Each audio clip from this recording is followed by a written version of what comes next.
Please subscribe and like the video. Several centuries ago, the Pope decreed that all the Jews had to convert to Catholicism or leave Italy.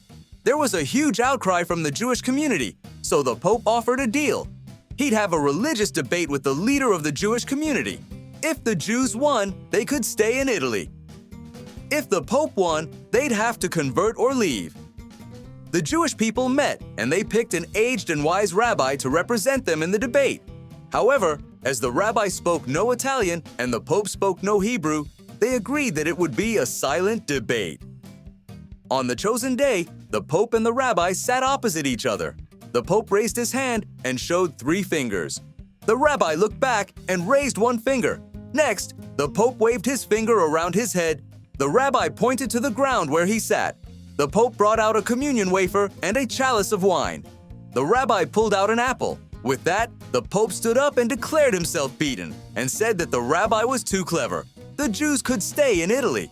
Later, the cardinals met with the Pope and asked him what had happened. The Pope said, "First, I held up 3 fingers to represent the Trinity." He responded by holding up a single finger to remind me there is still only one God common to both our beliefs. Then, I waved my finger around my head to show him that God was all around us. He responded by pointing to the ground to show that God was also right here with us. Finally, I pulled out the wine and wafer to show that God absolves us of all our sins. He pulled out an apple to remind me of the original sin. He bested me at every move, and I could not continue. Meanwhile, the Jewish community gathered to ask the rabbi how he had won.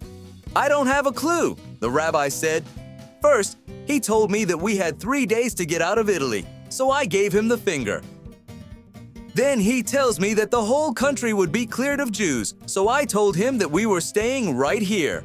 "And then what?" asked a woman. "Who knows?" shrugged the rabbi. "He took out his lunch, so I took out mine."